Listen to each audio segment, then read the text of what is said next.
Assalamualaikum warahmatullahi wabarakatuh. Berjumpa lagi dengan saya Kamaruzaman Bustamam Ahmad atau KBA.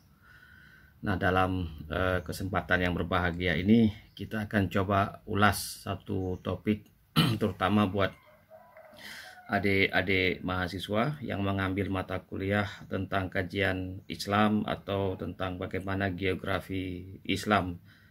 Namun kali ini kita akan lebih sedikit menggeser kajian kita tentang bagaimana wajah studi agama dalam peradaban planetari. Jadi nanti kalau adik-adik ingin mendalami era baru peradaban dunia, silakan nanti dibaca buku ini, manusia dalam peradaban planetari, atau disebut juga dengan planetary civilization.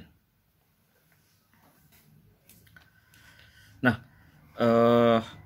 biar kayak orang-orang, silakan Anda subscribe, share, like, dan komen di bawah jika ada hal-hal yang ingin Anda diskusikan, terutama tentang topik yang sedang kita bahas. Nah, dalam buku saya tadi yang saya sebutkan ini, Masa Depan Dunia, saya mengupas bagaimana perubahan peradaban, terutama perubahan kesadaran manusia dalam peradaban planetari. Peradaban ini merupakan puncak dari setelah era globalisasi, kemudian semuanya menjadi going global, mengglobal, kemudian orang bisa connect each others, jadi terkoneksi. Saya sudah bahas itu tentang Hypermind Connected Society, jadi silahkan dicek di video saya sebelumnya. Maka dijangka bahwasanya akan muncul apa yang disebut dengan peradaban planetari. Salah satu dampak dari peradaban planetari adalah berubahnya cara memahami agama atau cara beragama seseorang, religiosity, dalam kehidupan sehari-hari. Nah, ini salah satu buku yang bisa dibaca. Di sini ada bukunya, yaitu buku Yuval Noah Harari, dan dia mengupas dalam buku ini, nanti bisa di-search. Saya rasa sudah diterjemahkan dalam bahasa Indonesia. Dalam buku tadi itu disebutkan tentang techno-religion, jadi sebuah agama baru yang mendasarkan pada perkembangan teknologi. Kemudian orang dikatakan bahwasanya akan menyembah data atau disebut dengan dataism. Kalau kita terjemahkan dalam bahasa Indonesia yaitu dataisme.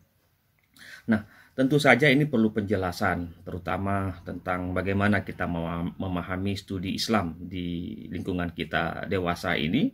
Kemudian bagaimana pengaruhnya ketika muncul agama baru ini, techno-religion, pada cara berpikir manusia, kemudian cara berperilaku manusia, terutama di kalangan umat Islam. Saya nanti mungkin akan cari satu sesi khusus menjelaskan bagaimana perubahan perilaku umat beragama dalam peradaban planetari. Tapi sebelumnya kita coba kupas bagaimana perubahan studi agama atau studi Islam yang terjadi dewasa ini, terutama dengan munculnya alam maya.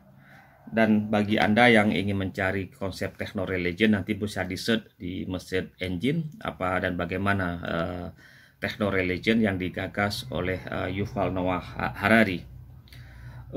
Demikian pula saya tidak akan coba mengupas bagaimana pengaruh dari artificial intelligence dalam perkembangan agama, jadi perkembangan kekinian tentang religiosity manusia.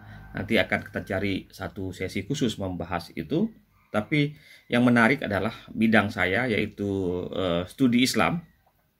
Dan saya sudah menekuni studi ini sejak kuliah S1 di Yogyakarta, kemudian S2 saya di University Malaya di Malaysia, S3 saya di La Trobe University di Australia, tepatnya di Victoria, Melbourne. Dan saya juga sudah menulis beberapa buku. Nanti bisa di belakang saya ini adalah di belakang saya itulah beberapa karya saya. Nanti kalau Anda mau membaca silahkan nanti hubungi saya via email, atau nanti saya letakkan nomor HP saya di bawah. Nah, apa yang saya lakukan selama hampir 3 dekade menekuni studi Islam, saya melakukan perbandingan pemikiran Islam, kemudian menekuni studi Islam dari perspektifnya ilmu politik, kemudian menggunakan antropologi dalam menjelaskan Muslim atau kajian umat Islam, dan itu saya lakukan ketika saya melakukan proses S3 saya di Australia. Nah, pengalaman saya yaitu selama beberapa tahun terakhir, hampir 20 tahun terakhir, yaitu telah menulis sekian, ya mungkin kalau boleh dibilang 30 buku tentang studi Islam. Dan saya juga memiliki kewajiban sebagai salah satu dosen di kampus di Aceh.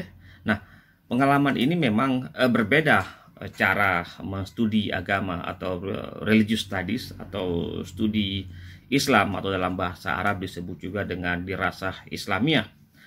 Namun sekarang kalau saya boleh curhat, semakin hari ketika saya mengajar di kampus, semakin susah saya berkomunikasi dengan anak murid saya, dengan mahasiswa dan mahasiswi saya, terutama dalam kajian Islam. Ini saya katakan susah berkomunikasi karena berbeda zaman, berbeda pola pikir, dan berbeda cara mereka mendapatkan siraman ilmu pengetahuan.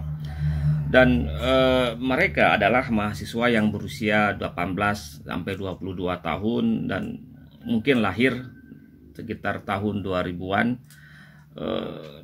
Kebanyakan dari mereka adalah netizen, jadi mereka penduduk alam maya, setiap hari mengkonsumsi informasi, pengetahuan, apapun lah di media sosial. Dan uniknya, kalau diberikan tugas, biasanya mereka cenderung mencari jalan pintas. Nanti ditafsirkan sendiri apa jalan pintas tersebut. Kemudian kalau menulis skripsi juga demikian, agak susah menemukan studi atau hasil karya mereka yang bisa dikatakan ya bolehlah dibilang memiliki standar akademik yang agak sempurna. Jadi apa poin penting dari situ adalah dalam pengalaman saya mengajar studi agama atau studi Islam, itu intuisi dan berpikir kritis telah mati suri. Jadi ini salah satu dampak dari bangkitnya digital dalam studi agama atau studi Islam. Kreativitas, intuisi, khirah untuk membaca itu menurut saya sudah mati suri.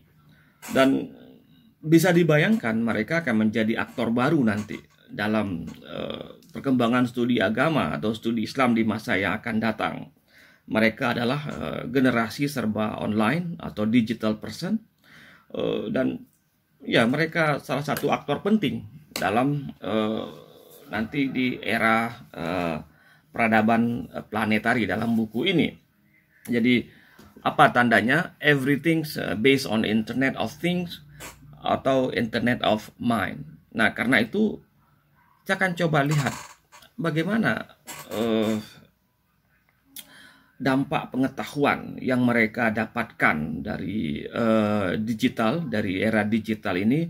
Saya memunculkan ada sekitar 6 hal yang terjadi dalam perubahan studi agama.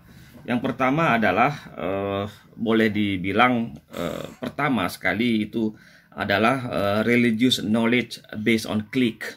Jadi pengetahuan agama yang itu didasarkan pada kekuatan klik. Nanti ada beberapa buku yang menjelaskan itu, bagaimana religiosity seseorang itu didasarkan pada kemampuan dan ya keinginan mereka dalam klik. Tentu saja ini berhubungan dengan artificial intelligence.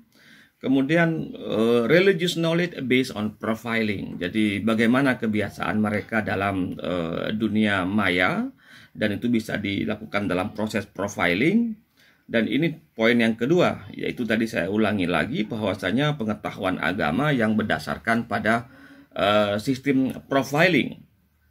Yang ketiga adalah religious knowledge based on advertising production. Jadi pengetahuan agama itu sangat lekat dengan iklan. Jadi iklan itu bisa menentukan wajah pemahaman seseorang, apa yang mereka konsumsi dan apa yang mereka diperkonsumsikan dalam pengetahuan agama mereka. Jadi ini juga salah satu dampak dari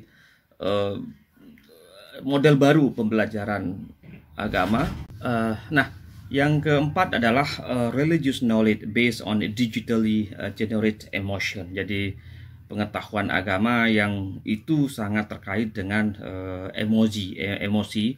Dan ini memang sekarang ada era bahwasanya distribusi pengetahuan, distribusi informasi itu based on emotional, bukan kepada based on rasional. Jadi banyak informasi keagamaan itu lebih banyak membangkitkan emosi seseorang. Nah, ini faktor yang keempat. Nah, yang kelima apa? Yang kelima adalah monkey mind. Monkey mind ini adalah saya dapatkan dari bukunya si Antonio Garcia Martinez. Mungkin ada video saya sebelumnya, yaitu tentang ini monkey. Jadi bagaimana sekarang pikiran manusia, kebiasaan manusia dalam alam maya, pikirannya entah kemana-mana, lari pada saat yang sama, tangannya entah kemana, pikirannya loncat ke sana kemari, membaca berita, menjawab WhatsApp, kemudian update Facebook, buat update Insta Story di Instagram, kemudian tweet. Jadi pada saat yang bersama otak kita itu persis seperti monyet yang lagi loncat-loncat di pepohonan, mungkin di hutan. Nah, ini bisa juga menjadi hal baru dalam studi keagamaan ketika monkey mind ini mengenerate kehidupan perilaku keagamaan seseorang, apalagi kalau dia sudah bisa dilakukan proses profiling melalui tadi artificial intelligence dan juga algoritma. Nah, yang terakhir adalah, nah ini cukup menarik, bahwasanya ada commodification for religious knowledge reproduction. Jadi pengetahuan agama itu meskipun dia disampaikan sebagai sebuah pengetahuan, tetapi dia dalam rangka untuk menarik atau menjadikan agama bagian dari komoditi. Jadi ini memang sering kita lihat hari ini pengetahuan keagamaan di medsos, di YouTube, di Instagram itu pada dasarnya dia menyampaikan informasi keagamaan, pengetahuan keagamaan, tetapi pada ujungnya itu adalah terkait dengan dunia industri. Di balik itu bagaimana pengetahuan agama ini dikemas, kemudian menjadikan dia sebagai semacam sesuatu yang dinikmati dan dilakukan sebagai proses untuk perubahan ekonomi seseorang. Nah, 6 hal tadi yang saya sampaikan, yaitu tentang pengetahuan agama yang berdasarkan klik, kemudian pengetahuan agama berdasarkan profiling, kemudian pengetahuan agama berdasarkan iklan, advertising production. Jadi bagaimana hubungan iklan, perilaku dan habit of mind dari seseorang dalam alam maya, kemudian emosi seseorang, yaitu digitally generate emotion, kemudian monkey mind yang kelima tadi, dan yang terakhir komodifikasi atau komoditi dalam pembelajaran agama. Nah, saya rasa 6 hal ini yang sekarang menjadi dampak atau pengaruh dari bagaimana Internet of Things, Internet of Mind merubah perilaku seseorang dalam belajar agama. Sadar tidak sadar, suka dan tidak suka, ini bukan pada dataran pengetahuan, tetapi bagaimana generate pengetahuan agama itu masuk ke dalam individu seseorang. Jadi bagaimana pengaruh komik, bagaimana pengaruh kartun, bagaimana pengaruh pendakwah, kemudian bagaimana pengaruh pengajian di alam maya itu kemudian dilakukan proses melalui artificial intelligence dan algoritma, itu bisa merubah perilaku manusia. Maka dari itu nanti ada hubungannya antara pengetahuan agama ini dengan tadi yang saya katakan di awal, bagaimana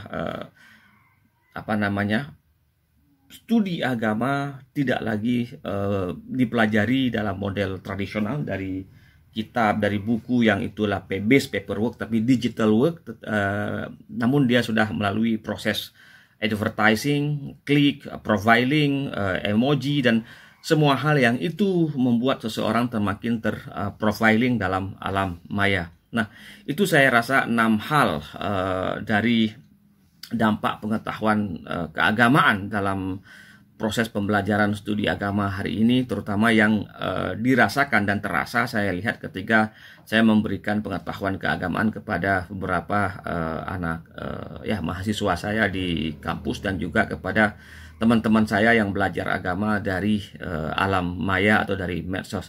Demikian para sahabat, sekali lagi biar kayak orang-orang, jika Anda merasakan channel ini bermanfaat, silakan Anda subscribe, like, komen, dan share. Terutama saya juga ingin mendapatkan komen di bawah apa pandangan Anda terhadap 6 hal ini yang tadi saya sampaikan. Demikian akhirul kalam. Assalamualaikum warahmatullahi wabarakatuh.